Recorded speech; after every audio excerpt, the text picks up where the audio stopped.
तो दोस्तों, जैसा कि आपको पता चल चुका है कि ग्रुप डी का नोटिफिकेशन आ चुका है, जिसमें वैकेंसी ऊंट के मुंह में जीरे के बराबर है। आपने वो कहावत तो सुनी होगी, कान में जू भी ना रेंगना, है ना, या फिर ऊंट के मुंह में जीरा, दोनों एक ही बात है। तो वैकेंसी जो है ना के बराबर है, उस पर आज मैं चर्चा करने वाला हूँ। ये रहा आपके सामने ग्रुप डी कर्मचारियों का काम करता हुआ नोटिफिकेशन का पेज। इसके आगे बढ़ते हैं गाइस। वीडियो में आगे बढ़ने से पहले मैं आपको बता दूं कि अगर आप रेलवे लेवल 1 ग्रुप डी की तैयारी कर रहे हैं तो उसमें मैथ्स के लिए आप किरण पब्लिकेशन की बुक को फॉलो कर सकते हैं।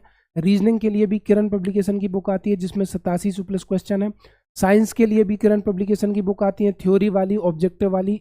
In the same way GK GS की भी आती है।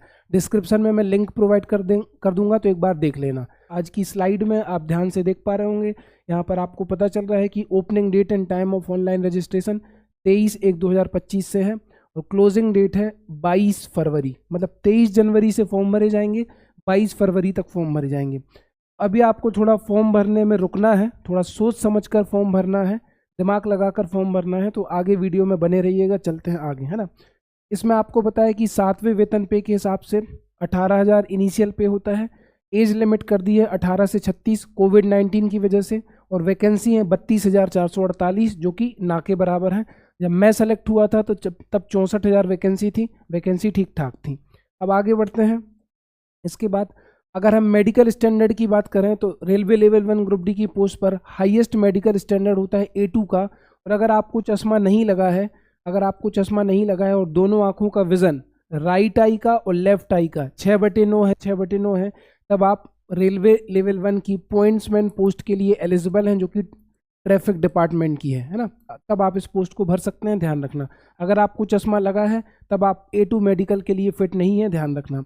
A3 कैटेगरी का जो मेडिकल होता है, इसमें भी डिस्टेंस विजन 6/9 होना चाहिए, लेकिन power of lenses not to exceed 2 diopter. मतलब आपके जो चश्मे का पावर है वो 2 डायप्टर से ज़्यादा नहीं होना चाहिए, है ना। इसके बाद गाइस नियर विजन पास का भी पढ़ाते हैं, वो भी आपको पढ़ते बनना चाहिए। Colour vision, colour blindness test आपको पढ़ना है।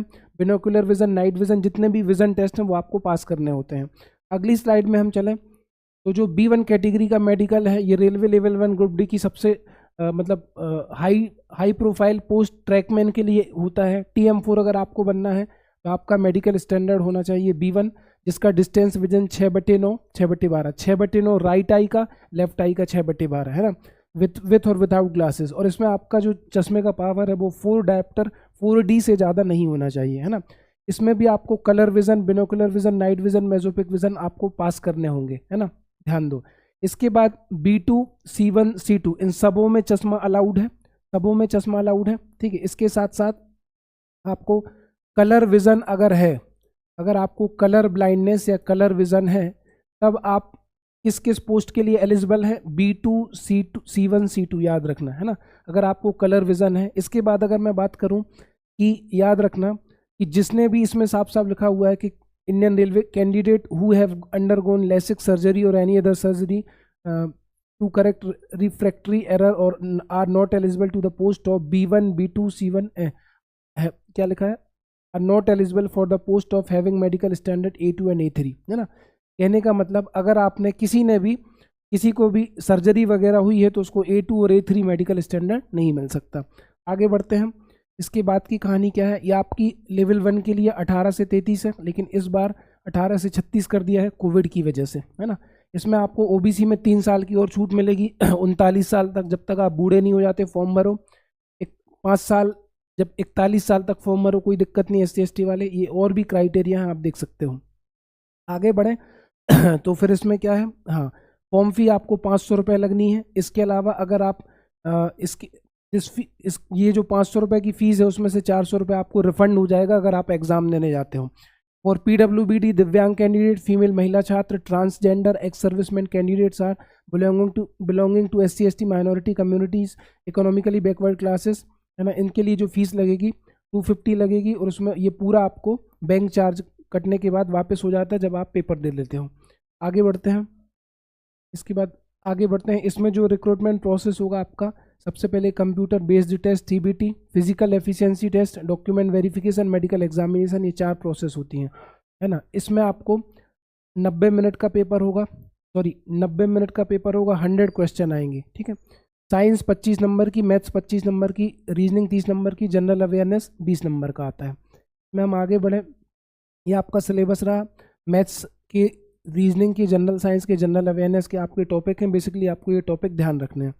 आगे बढ़ें फिर, इसमें क्या होता है आपका 4 मिनट 15 सेकंड में 1 किलोमीटर की दौड़ होती है मेल कैंडिडेट के लिए, 5 मिनट 40 सेकंड में 1 किलोमीटर की दौड़ होती है फीमेल कैंडिडेट के लिए, 2 मिनट में 100 मीटर चलना होता है 35 kg वजन लेके मेल कैंडिडेट को, 2 मिनट में 100 मीटर चलना होता है 20 kg वजन लेकर फीमेल कैंडिडेट को, है ना।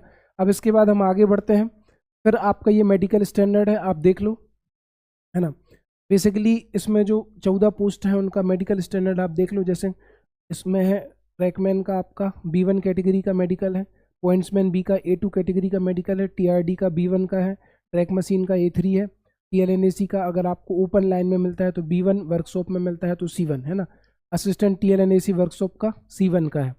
इसके बाद यहाँ पर आप ध्यान से देखना, असिस्टेंट पीवे इंजीनियरिंग B1 है, ऑपरेशन इलेक्ट्रिकल प्रोडक्शन यूनिट में C1 है, वर्कशॉप में C1 है, जनरल सर्विस में B1 है। लोको सेट का डीजल साइड में B1 है, इलेक्ट्रिक साइड में B1 है, डीजल साइड में B1 है, कैरिजन वैगन में B1 है, असिस्टेंट ब्रिज का B1 है, वर्कशॉप का C1 है, असिस्टेंट SNT का सिग्नल वालों का B1 है, वर्कशॉप में C1 है, प्रोडक्शन यूनिट में भी C1 है। प्रोडक्शन यूनिट मतलब जहाँ पर काम होता है ना, वर्कशॉप वगैरह में C1 है। बाकी अगर आपको फील्ड में अधिकतर मेडिकल आपको यहाँ पर B1 देखने को मिल रहे होंगे, है ना। अगर आपका मेडिकल B1 से नीचे है, मान लो B2 है, B2 के अलावा आपका C1 है या C2 है, तो आप बहुत कम पोस्ट के लिए एलिजिबल हैं, आपके ना के बराबर चांस है। इसके बाद आगे बढ़ते हैं, ये वैकेंसी आ गई। वेस्टर्न रेलवे मुंबई, इसमें टोटल वैकेंसी बता रहा है 4672, है ना। आगे बढ़े, नॉर्थ वेस्टर्न रेलवे जयपुर में वैकेंसी बता रहा है 1433। आप कैटेगरी वाइज देख सकते हैं, मैं टोटल वैकेंसी की बात कर रहा हूँ। हुबली जोन में 503 वैकेंसी है। इसके बाद आगे बढ़े, जबलपुर में आपको टोटल 1614 वैकेंसी देखने को मिलेंगी। इसके बाद भुवनेश्वर में आपको 964 वैकेंसी देखने को मिलेंगी, है ना। इसके बाद बिलासपुर में टोटल 1337 वैकेंसी हैं। इसके बाद न्यू दिल्ली में आपको 4785 4785 वैकेंसी है। इसके बाद आप आगे चेन्नई में देखो 2694, सदर्न रेलवे चेन्नई में 2694 वैकेंसी है, और गोरखपुर में 1370 वैकेंसी है ना। इसके बाद आगे आते हैं, गुवाहाटी में 2048 वैकेंसी है। इसके बाद कोलकाता में 1817 वैकेंसी है। इसके बाद सेंट्रल रेलवे मुंबई में 3244 वैकेंसी है। आपका हाजीपुर में 1251 वैकेंसी है ना। और प्रयागराज में 2020 वैकेंसी है। कोलकाता में 1044 इतनी वैकेंसी है ना। सिकंदराबाद में 1642 वैकेंसी है। तो आई होप आप समझ पा रहे होंगे, पूरा नोटिफिकेशन मैंने आपको एक्सप्लेन करने की कोशिश की है ना, सब कुछ बताने की कोशिश की है। अगर आपको वीडियो बढ़िया लगा तो ज़्यादा से ज़्यादा लोगों को शेयर करो, और इस तरह के वीडियोज़ को पाने के लिए आप मेरे चैनल से जुड़ सकते हैं। धन्यवाद।